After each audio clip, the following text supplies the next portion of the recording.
Hey, what's going on, guys? Steve at ARW back with you here.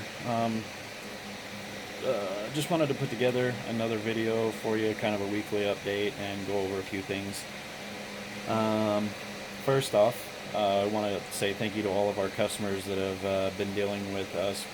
We have gotten insanely busy. Um, it's just me and Brian here. Brian's part-time. I'm here full-time. So we took on a lot of work. And as some of these projects go, they have unforeseen issues. The Supra that you guys have seen before. I mean, that's this the way these things go sometimes just isn't the greatest. I mean, in theory, all these parts should always bolt together, everything should work. That's not always the case. With the Supra, we were dealing with getting that car wrapped up before the streetcar shootout. We had the goal was to take the car out, be able to drive it out there, um, you know, kind of drive it around a little bit and start breaking in the clutch. We got everything buttoned up over a week's time.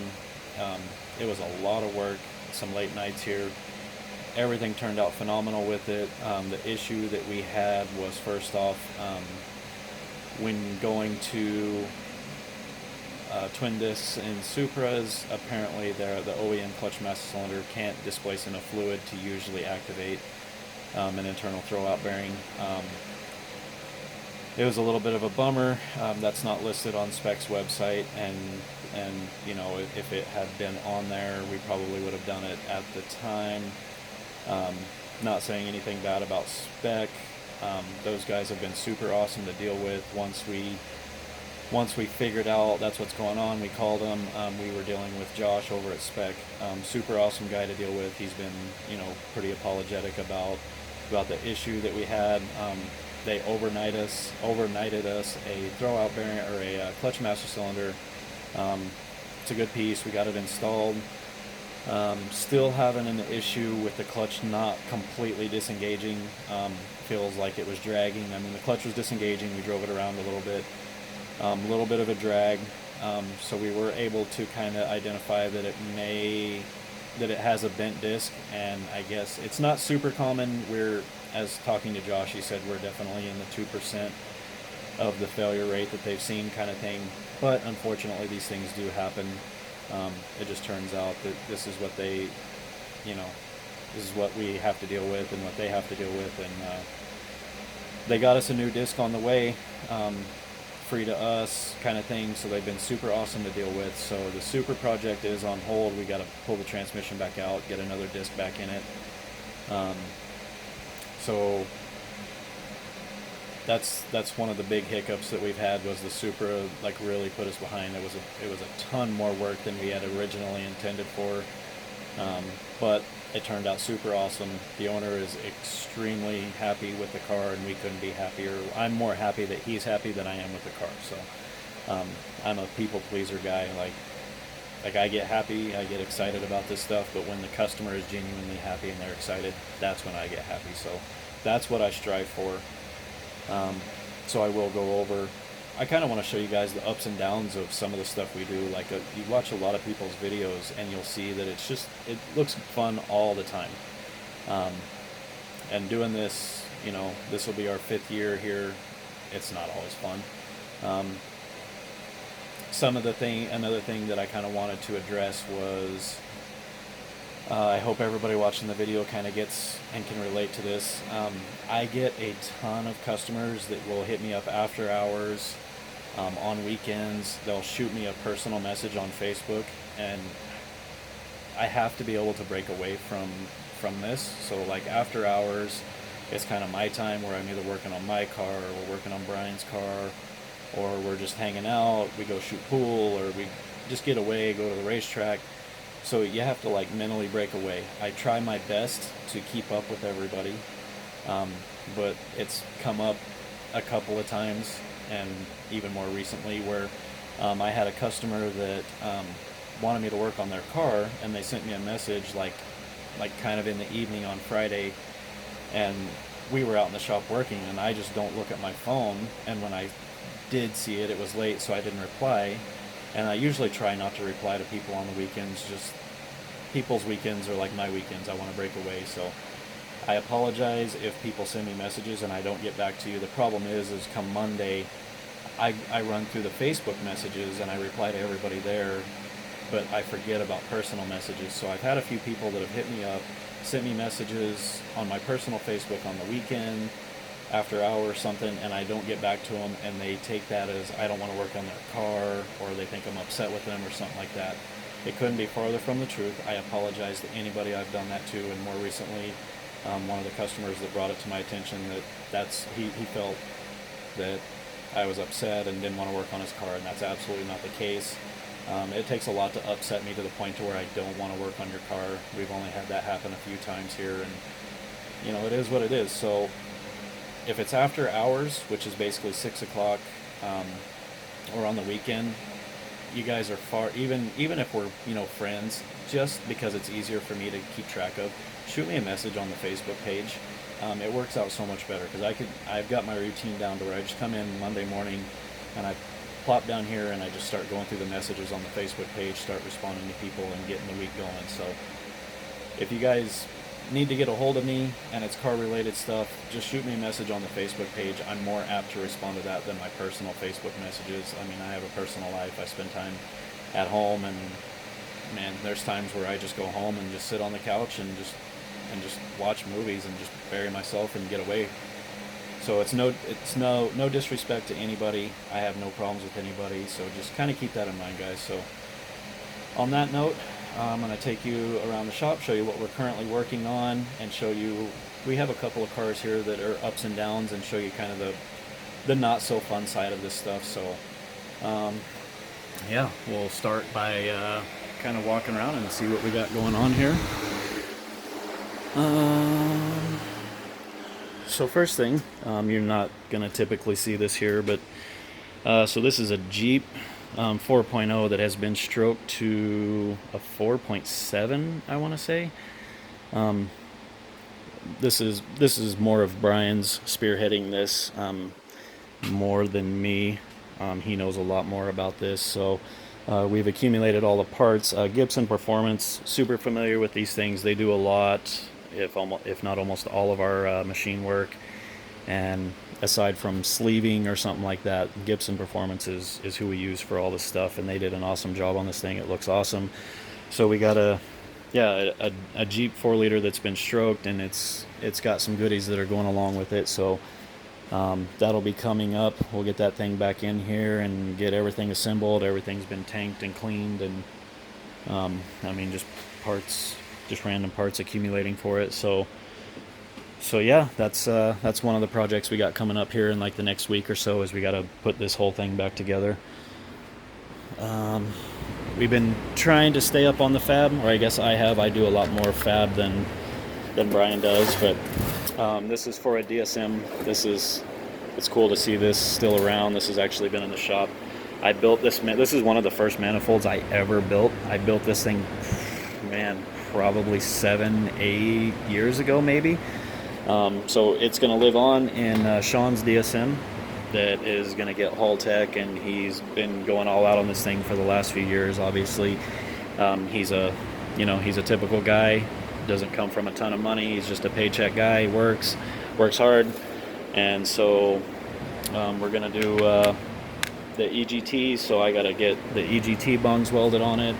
Also got to continue chipping away at Brian's manifold. I don't know how many of you guys have made manifolds, but there's a lot of welding that goes into welding, even like a 4-cylinder manifold. So this takes up a lot of time. So it's, with as busy as we are, it's just hard to be able to just sit down and weld on this thing for 8 or 10 hours or however long it's going to take. So we got manifolds we're working on, doing downpipes. I had an EM1 Civic Andy Lockett's car in that we just did a quick, simple downpipe for him on.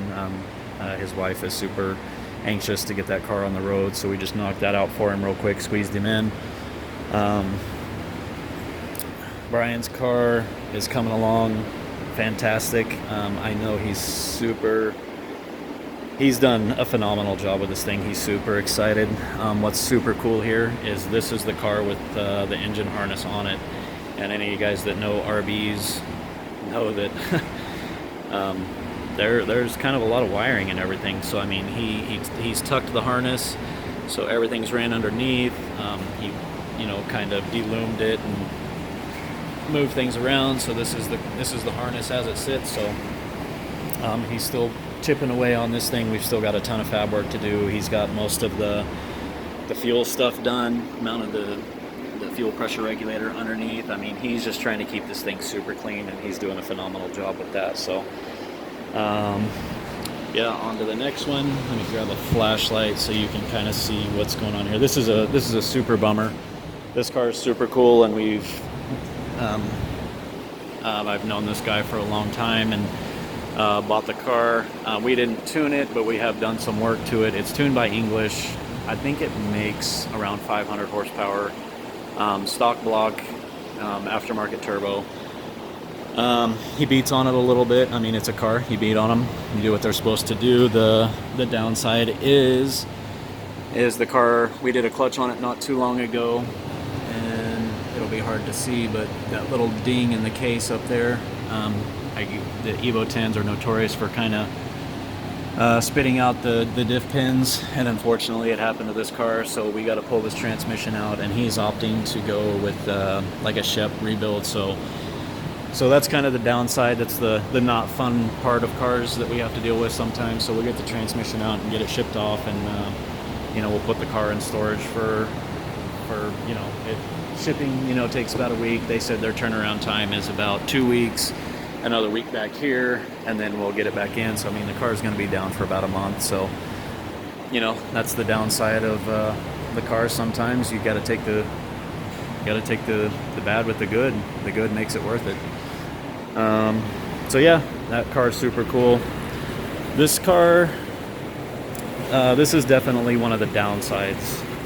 It has, you know, it's not the owner's fault or anything like that, but this car has just been a bear of a car that I have fought with off and on over the last probably year. We put Haltech on it. We did the RBC intake manifold and the throttle body adapter. We put it on Haltech. I feel like I've got a really good grasp on where everything's at with these cars, and especially with Haltech. It's just small, very small things that happen with this car that cause a lot of stress. Like I said, it's not the owner's fault. So I mean, just like currently the issue that we're having is, and we're trying to sort it out, is the car has a remote start on it. It has an issue with the remote start only cranking for about a minute when it's cold, or about a second when it's cold, which isn't long enough to get the car to kick over. And so basically, once it doesn't start, you know, that creates a hard start condition because it only cranks for a second. So this car has been in a few times for small adjustments, and that's one of the things that we do here. I mean, everybody knows that a tune isn't going to be perfect. There are going to be adjustments that need to be made, and you know, if I tune the car and there's an issue, obviously we stand behind it and take care of it. So that's what we're doing. We've had the car back at the place that installed the alarm. They diagnosed as a bad cell in the battery. We got a new battery. You know, with all hopes that was going to fix the problem, and you know, we went to remote start the car again this morning and had the exact same issue. So this is one of those times where it just gets super frustrating. You're ready to pull your hair out, makes you want to quit, but in the end, I mean, we're not going to quit, so we just got to get it figured out. So this is one of those downs. This is the downs of kind of what we do, but in the end, when the car is running right and doing what it's supposed to be doing, that makes it worth it. So we'll continue to keep plucking away at that. Some of you guys are going to probably recognize this car if you've been around Spokane. I don't think I'd ever seen it in person until it showed up here, but this is a car that I know personally a few people in Spokane that have had, and yeah, the car finally ended up here. It has definitely got a hurt motor. I think was overheated really bad, to the point of potentially cracking a sleeve. It's not boosted or anything, but when you top it off with water and crank on it, I mean, it literally blows all the coolant out of the radiator. And we put a bore scope in it, and these blocks are the fiber sleeves, so they're not a true metal. And I'm fairly confident it's got a cracked sleeve. So I don't even know how you do that. The thing had to have gotten extremely hot. The coils were melted into the cylinder, so we had to dig the coils out before we could even diagnose anything, which was just absolutely insane. Like, that blows my mind that it got so hot that it melted, coils and some of the stuff. So we're gonna be, I think the owner was hoping that it wasn't going to be that catastrophic, but maybe a head gasket or do something with the head. But the motor as a whole is going to have to be replaced, so we're going to have to go over that and see if it's feasible or doable. The car definitely needs some work in some spots, so that's something that people have to understand. Sometimes it's just not worth it. You got to kind of cut your loss on a car, unless you just absolutely love it or have sentimental value or something like that. Some cars, they're just not worth spending that much money on. So we'll get with him and see what he wants to do. Like I said, the car's got a few issues here and there, and maybe he loves it enough that he's willing to go through those issues. So Josh's car is still here. We kind of let him keep it here, and he does work on it on his own. So that's kinda, once we get all the little issues sorted out, we'll be tuning it and everything. This is the car with the drive-by-wire on it, and the 7175 turbo. This thing should make 700-800, so this will be super exciting once it's actually up and running. And yeah, so aside from what you see here in our back lot, we have probably another 10 cars. So things have gotten out of control here. We're working through things as we can. If there's one thing I can just praise, is that you guys are patient with us and understand the situation that we're in.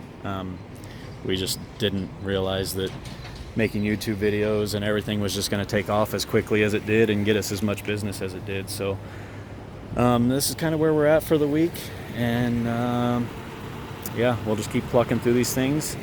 We have, turn this back around here, we have a full schedule for about three weeks to a month. So if you need something done and it's small, don't hesitate to hit me up. I might be able to squeeze you in for some stuff. We got some small projects coming in. So it's just super hard for us to, as busy as we are, to keep videos going, because we have to thrash. And I don't know how many of you guys YouTube, but when you're doing it for a business, it's hard, because it does take time to do this stuff. And thankfully Chris at Adrenaline Driven Media has been helping us with some editing and stuff like that, so he's kind of taken over our video stuff. So hopefully we can get some more content going for you guys and do this stuff. So I don't know, do you guys like the weekly updates?